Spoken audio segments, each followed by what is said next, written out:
నా పేరు బడుగుల నాగార్జున యాదవ్ రాజ్యాధికార సాధన సమితి ఫౌండర్ని. ఓకే, ఎట్లా ఉంది జూబ్లీహిల్స్ ఉప ఎన్నికలో మీరు తిరుగుతున్నట్టున్నారు, ఎట్లా ఉంది ఏంటి పరిస్థితి?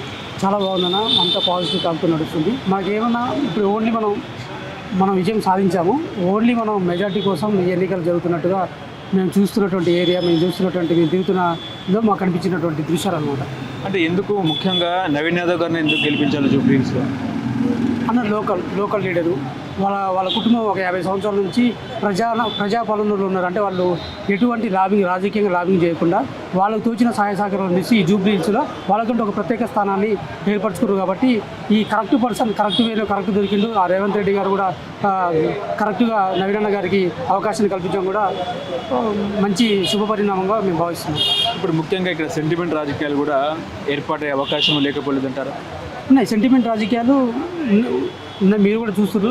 ఇంకా సునీత గారితో ఒక నామినేషన్ సెట్ చేశారు. తర్వాత మళ్ళీ విష్ణువర్ధన్ అంటే వాళ్ళు కూడా కన్ఫ్యూజ్లో ఉన్నారు. వాళ్ళు ఆ సెంటిమెంట్ని రగిలించడంలో కూడా వాళ్ళు కన్ఫ్యూజన్లో ఉన్నారు. ఎందుకంటే ఇక్కడ బలమైనటువంటి వ్యక్తి నవీన్ యాదవ్ ఒక రాజకీయ నాయకుడు కాదు, ప్రజానాయకుడు, ప్రజల నుంచి వచ్చినటువంటి నాయకుడు. కాబట్టి వాళ్ళు అక్కడ ఉన్నటువంటి ప్రతిపక్షాన్ని కూడా ఏం చేయాలో తోచని పరిస్థితుల్లో అయోమయంలో ఉన్నట్టు మనం చూస్తున్నాం, రోజు పేపర్లో చూస్తూనే ఉన్నాం. ఇప్పుడు ముఖ్యంగా ఏంటంటే కేటీఆర్ ఏమన్నారంటే మొన్న జూబ్లీహిల్స్లో నవీన్ యాదవ్ గెలిస్తే గూండాలకు, రౌడీలకు, సెటిల్మెంట్లకు, దందాలకు అడ్డాగా ఉంటుంది అన్నట్టు. నేను ఏమంటున్నానంటే ఈ తెలంగాణ రాష్ట్రంలో కాదు, భారతదేశంలో ఉన్నటువంటి ఎమ్మెల్యేల చరిత్ర ఎక్కడ చూసినా కానీ ఎటువంటి కేసు లేనటువంటి ఒక ఎమ్మెల్యేని చూపించగలుగుతారా మీరు భారతదేశంలో? వారికి మనం ఒక సవాలు ఇస్తున్నాం.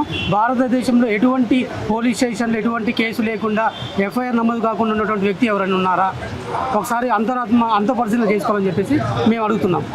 ఎందుకంటే ఒక బీసీ బిడ్డ ఎదుగుతున్నప్పుడు అగ్రవర్ణాలకి వచ్చేటటువంటి రాజకీయాలకి వీళ్ళు చేస్తున్నటువంటి అబండాలు, గుడ్డ కాల్చి మీద ఇచ్చినటువంటి ప్రయత్నాలు జరుగుతూనే ఉంటాయి. వాళ్ళు రాజకీయాలు చేస్తారు, కానీ ఇతను రాజకీయాలు చేయడం కోసం రాలే, ప్రజల కోసం, ప్రజల నుంచి వచ్చినటువంటి నాయకుడు, ప్రజానాయకుడు. ఎట్లా ఉన్నాయి పథకాలు? ఎట్లా ఉన్నాయి? చాలా బాగున్నాయి. మీరు సన్న బియ్యం చూసుకున్నా కానీ, 200 యూనిట్లు చూసుకున్నా కానీ, ఫ్రీ బస్సు చూసుకున్నా కానీ, అన్ని విధాలుగా ఇక్కడ మెయిన్ పథకాలతో పాటు పథకాలు 50% ఉంటాయి. లోకల్ నవీన్ అన్న 50%, 100% అనమాట. జూబ్లీహిల్స్లో ఆ క్యాండిడేట్కి ఈ పథకాలకి సరిపోయిన లింక్ కుదిరింది. కాబట్టి విజయం మనకు ఆల్రెడీ ఇప్పుడు తథ్యమైంది. మనం మెజార్టీ కోసం ఈ ఎన్నికల కోసం నిరీక్షిస్తున్నాం. ఎంత మెజార్టీ వస్తుందని చెప్పి ఆలోచిస్తున్నాం. బీజేపీ ఎట్లా ఉంది? దాని గురించి మాట్లాడుకోవడం వేస్తున్నా. ఎందుకు? అది మనకు తెలిసిందే. అది ఇప్పుడు మనకు అది ఒక సరైనది కాదు. మనకి ఏమైనా పోటీ టీఆర్ఎస్కి, కాంగ్రెస్. జూబ్లీహిల్స్ ఉప ఎన్నికల్లో ఎప్పుడైతే ఏఐసిసి కాంగ్రెస్ క్యాండిడేట్ని నవీన్ యాదవ్ గారిని పేరు డిక్లేర్ చేశారో ఆ రోజున జూబ్లీహిల్స్లో ఒక పండుగ వాతావరణం వచ్చింది. దాదాపు 1000 మంది వచ్చి నవీన్ అన్న గారిని కలిశారు.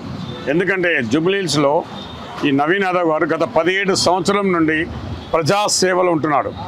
అన్న నాకు ఈ కష్టం వచ్చిందంటే నేనున్నానని ఎన్నో సేవా కార్యక్రమం ఉన్నారు.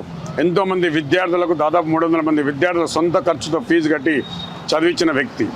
దాదాపు మహిళలకు కూడా కుట్టి మిషన్లు ఇప్పించిన వ్యక్తి.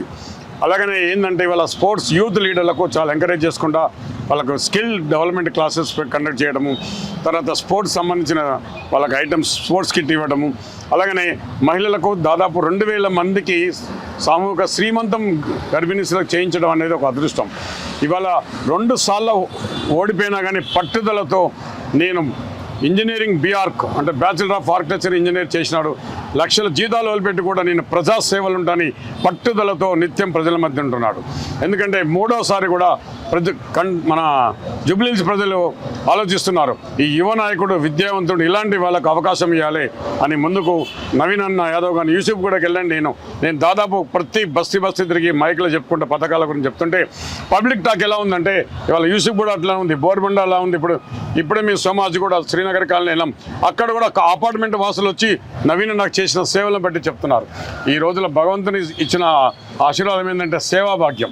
నవీన్ అన్న గారికి ఎక్కడికి వెళ్ళినా మంచి బ్లెస్సింగ్స్ ఉన్నవి. గెలుపు అనేది అయిపోయింది, కానీ భారీ మెజార్టీతో గెలిపించాలని మా కార్యకర్తలు చాలా కష్టపడుతున్నారు. ముఖ్యమంత్రి వర్కౌట్ అయ్యే అవకాశం ఉందా? సెంటిమెంట్ అనేది వేరండి, సానుభూతి వేరు, సెంటిమెంట్ వేరు. కంటోన్మెంట్లో చూడండి, సానుభూతి సెంటిమెంట్ పనిచేయలేదు. ఇక్కడ ఉన్నది ఏంటంటే అభ్యర్థిని చూస్తారు. క్యాండిడేట్ ఏంటంటే ఎడ్యుకేటెడ్, స్థానికుడు, లోకల్ పర్సన్, ఎప్పుడు ప్రజల మధ్య ఉంటుంటాడు. ఆయనకు ముఖ్యమైనదంటే సేవా భాగ్యం కలిగిన వాడు. ఎన్నో సేవా కార్యక్రమంలో ఎన్నో సేవా అవార్డ్స్ వచ్చినాయి. అది ఇక్కడ సానుభూతి సెంటిమెంట్ అనేది డిఫరెంట్.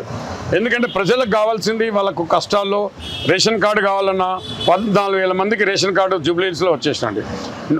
ఒక 3 నెలల నుంచి రేవంత్ రెడ్డి గారి నాయకత్వంలో జూబ్లీహిల్స్ 150 కోట్ల అభివృద్ధి డెవలప్మెంట్, సీసీ రోడ్లు వేయించారు, తర్వాత డ్రైనేజ్ చేయించారు, కమ్యూనిటీ హాల్ కల్పించారు. ఇంకా జరుగుతున్నవి. ఎందుకంటే నవీన్ అన్న గారు యొక్క నమ్మకం, ట్రస్ట్, ఇలాంటి యంగ్ లీడర్ని, ఎడ్యుకేటర్ని ఎన్నుకుంటే మాకు కష్టాలు పోతాయి, మా యొక్క సమస్యలు తీరుతాయని వాళ్ళకి నమ్మకం జూబ్లీహిల్స్. బీజేపీ ఎట్లా ఉంది? బీజేపీ ఏంటంటే తెలుసు కదా, బీజేపీలో ఏంటంటే వాళ్ళు ఏంటంటే దేవుని పేరు చెప్పడము, ఎలక్షన్ల ముందు రావడం, వాళ్ళ దాంట్లో యూనిటీ లేదు. 8 ఎమ్మెల్యేలు 8 ఎంపీలు కలిసి కూడా ఇవాళ బీజేపీలో రాష్ట్ర అధ్యక్షుని ఎన్నుకుంటే కూడా అక్కడ విమర్శలు వస్తున్నాయి. వాళ్ళు ఏంటంటే ఓట్ చోరీ కింద అని ఒక మచ్చబడిపోయింది, ఓట్ చోరీ చేయడం. బీజేపీ అంటే భారతీయ జనతా పార్టీ. బీఆర్ఎస్ ఏమైందంటే ఇప్పుడు ఎప్పుడైతే నవీన్ యాదవ్ గారికి జూబ్లీహిల్స్లో డిక్లేర్ చేశారో, బీఆర్ఎస్ వాళ్ళకు భారత రాష్ట్ర సమితి కాదు, అది భారత వాళ్ళకి భయం సమితి అయిపోయింది, భయం పుట్టుకుంది. వాళ్ళ కేసీఆర్ వచ్చినా, కేటీఆర్ వచ్చినా, మోడీ వచ్చినా, ఎవ్వరు వచ్చినా కానీ జూబ్లీహిల్స్లో కాంగ్రెస్ జెండా ఎగురుతున్నది. నవీన్ అన్న గారు భారీ మెజార్టీతో గెలుస్తున్నారు పబ్లిక్ చెప్తున్నారు, మేము చెప్పడం కాదు. సెంటిమెంట్ వర్కౌట్ అవుతుందా? సెంటిమెంట్ వర్కౌట్ అయితే ఛాన్సే లేదు. సెంటిమెంట్, సానుభూతి వర్కౌట్ చేయదు. కానీ ప్రజలకు కావాల్సింది కష్టాల్లో పథకాలు కావాలనుకోండి. ఇవాళ రేవంత్ రెడ్డి గారు వచ్చిన తర్వాత మహిళలకు ఉచిత బస్సు, దాదాపు 3,000 వర్త్ వరకు మహిళలకు ఉచిత బస్సు సౌకర్యం ఉంది. రేషన్ కార్డులు దాదాపు 10 సంవత్సరాలు బీఆర్ఎస్ ప్రభుత్వం రేషన్ కార్డు ఇవ్వలేదు. కానీ కాంగ్రెస్ ప్రభుత్వం వచ్చిన తర్వాత రేషన్ కార్డు ఇచ్చారు. సన్నబియ్య పథకం రేవంత్ రెడ్డి గారిని ఒక్కొక్కసారి ఇప్పుడు అర్థం చేసుకుంటున్నారు. అప్పుల రాష్ట్రం ఉన్నా కానీ సిస్టమేటిక్గా ముఖ్యమంత్రి రేవంత్ రెడ్డి గారు ఒక అభివృద్ధి పథకంలో, ఒక డెవలప్మెంట్ ప్రోగ్రాంలో స్కీమ్ తీసుకురావడం అది సాధ్యమవుతున్నది. ఎందుకంటే స్కిల్ యూనివర్సిటీ చూడండి, ఫ్యూచర్ సిటీ చూడండి, స్పోర్ట్స్ కాంప్లెక్స్ చూడండి, యంగ్ ఇండియా రెసిడెన్షియల్ చూడండి, ఎన్నో పెట్టుబడులు వస్తున్నాయి రేవంత్ రెడ్డి గారి నాయకత్వం. మెజార్టీ ఎంత వస్తుంది? మెజార్టీ దాదాపు మా అంచనా ప్రకారం ఇంకా సమయం ఉన్నది. కానీ జూబ్లీహిల్స్లో ఈ పబ్లిక్ టాక్ను చూసి బూత్ లెవెల్ ఏజెంట్లు కానీ డోర్ టు డోర్ క్యాంపెయిన్ చేస్తున్నాం, ఇంకా కలుస్తున్నాం. మా అంచనా ప్రకారం 53,756 మెజార్టీ వచ్చే అవకాశాలు ఉన్నాయి. ఇది చెప్తున్న chairman Repala Venkateswarlu. Thank you. Jai Congress. Naveen అన్న గారి నాయకత్వం వర్ధిల్లాలి, రేవంత్ రెడ్డి గారి నాయకత్వం వర్ధిల్లాలి, సోనియా గాంధీ నాయకత్వం వర్ధిల్లాలి, రాహుల్ గాంధీ నాయకత్వం వర్ధిల్లాలి, ఖర్గే గారి నాయకత్వం వర్ధిల్లాలి. జై కాంగ్రెస్. ఎక్కడికి వెళ్ళినా జై కాంగ్రెస్. నవీన్ అన్న, నవీన్ అన్న, నవీన్ అన్న. నా పేరు రేచల్ అన్న, జూబ్లీహిల్స్ కాన్స్టిట్యుయెన్సీ ఎర్రగడ్డ డివిజన్. ఓకే, ఇప్పుడు జూబ్లీహిల్స్ ఉప ఎన్నిక వచ్చింది కాబట్టి ఇక్కడ ఎట్లా ఉంది, ఏంటి పరిస్థితి? నవీన్ అన్న గెలుస్తాడన్న, ఫర్ షూర్ నవీన్ యాదవ్ అన్ననే గెలుస్తారు. ఎందుకు గెలవాలి ఆయన?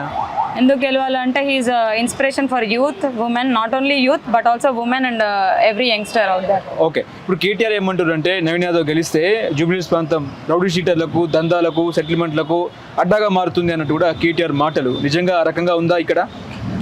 ఒకవేళ రౌడీ షీటర్లు అయితే ప్రజలేం గుడ్డి వాళ్ళు కాదు కదన్న, రౌడీ షీటర్లు ఎంబడి తిరగడానికి. Is a normal secular person, ఇంకా ఏమంటారు well educated, well mannered, well disciplined person కాబట్టి ఇవాళ ప్రజలు అంతా ఆదరిస్తున్నారు, ఆయన ఒక ఆదర్శంగా తీసుకుంటున్నారు. అంటే రౌడీ షీటర్ ఎమ్మెల్యే అయితే మీ ప్రాంతం డెవలప్మెంట్ అవ్వదు అన్నట్టు ఆయన మాట్లాడుతున్నారు. ఆయన పదవిలో ఉన్నా పదవిలో లేకపోయినా ప్రతి ఒక్కరికి అంతే సహాయం చేసినాడు ఇప్పటి వరకు, అంతే ఆదర్శంగా ఉన్నాడు, అందరికీ నేనున్నా అన్నట్టే ఉన్నాడు అన్న ఇప్పటి వరకు. ఇప్పుడు పదవిలో ఏదో కంటెస్ట్ చేసినంత మాత్రాన రౌడీ షీటరు, ఒకవేళ ఆయన ఎమ్మెల్యే అయితే అవే దందాలు చేస్తాడని చెప్పేసి అయితే అట్లా బ్యాడ్గా పోర్ట్రే చేస్తున్నారు, అవన్నీ అవాస్తవాలు. ఓకే, ఇప్పుడు బీఆర్ఎస్ నుంచి మాగంటి గోపినాథ్ గారి సతీమణి మాగంటి సునీత గారు పోటీ చేస్తున్నారు కాబట్టి ఆమె గెలిచే అవకాశం ఉందా? లేదన్న, గెలవరు. ఎందుకు గెలవరు? పక్కా నవీన్ అన్న గెలుస్తారు. నవీన్ అన్న ఆయన చేసిన మంచి పనులు అలాంటివి. మన ఏ మనిషినైనా నా అనుకొని వాళ్ళకి ఏ కష్టం వచ్చినా ఆ కష్టాన్ని 100% చేయడానికి తను ఏ రాత్రి అంటే ఆ రాత్రి వెళ్ళి వాళ్ళని ఎలా ఏది ఉన్నా కూడా చూసుకోవాలి అన్నట్టుగా వెళ్ళి ఏదైనా కూడా పరిష్కరిస్తారు వాళ్ళు. ఇప్పుడు తను మహిళ కాబట్టి, మీరు కూడా మహిళే కాబట్టి ఆమె కొంగు చాచి ఓట్లు అడుగుతుంది. సెంటిమెంట్ వర్కౌట్ అవ్వదా? అవ్వదు. సెంటిమెంట్ వర్కౌట్ అవ్వదు. ఎందుకు వర్కౌట్ అవ్వదండి? ఎందుకు అంటే ఆమె కొంచెం ప్రజలలో లేని మనిషి, అందులో కొంచెం నవీనన్న అంత ఇది ఉన్న అంటే నవీనన్న చేసినంత మంచి పనులు కూడా ఆమె ఇక్కడ కూడా తిరగలేదు కదా, అందుకోసమని. ఇద్దరు కూతురు కూడా తిరుగుతున్నారు కదా. అదే సెంటిమెంట్ వర్కౌట్ అవ్వదన్న, ఎక్కడ చేసిన మంచి పనులు మాత్రమే ప్రజలు గుర్తు పెట్టుకుంటారు. కానీ బీఆర్ఎస్ లో వాళ్ళు ఏం చేసిరన్న, మాగంటి గోపినాథ్ గారు అసలు ఎవరింటికి తెలుసు, ఎవరికి డెవలప్మెంట్ చేయలేదమ్మా. ఏం చేసిండు? పోనీ కనీసం ఇప్పుడు ఏమైనా ఏమంటారు పర్టికులర్ ఏమైనా ప్రాబ్లమ్స్ ఉంటే సాల్వ్ చేసిండా, ఆయనతో మాట్లాడగలిగిన, పోనీ ఆయన ఇంటరాక్ట్ అయ్యిండా. నవీన్ అన్న పదవిలో లేకపోయినా కూడా ప్రతి ఒక్కరితో ఇంటరాక్ట్ అవుతారు, ప్రతి ఒక్కరు సమస్యలు వింటాడు. దాన్ని సార్ట్ అవుట్ చేయడానికి ఆయన సొంతంగా ఇది మనోళ్ళ పని, ఇది మనోళ్ళ బాధ అన్నట్టు ప్రతి ఒక్కరి ప్రాబ్లమ్స్ ఆయన సాల్వ్ చేసిండు.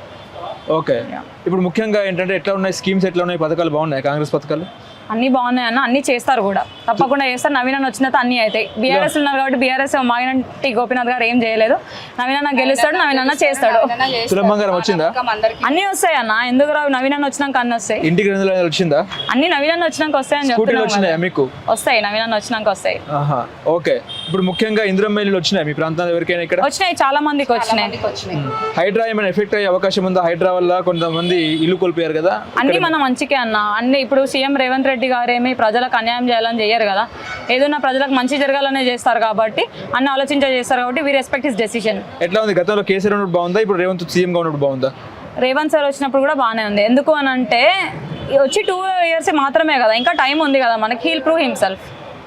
ఓకే, ఎంత మెజారిటీ వస్తుంది నవీన్ యాదవ్కి? 50,000 ప్లస్ వస్తుంది. షూరా? షూర్, తప్పకుండా డెఫినెట్లీ. గ్యారంటీయా? ఎస్, గ్యారంటీ అన్న. హైయెస్ట్ మెజారిటీతో గెలుస్తాడు ఈసారి నవీన్ అన్న.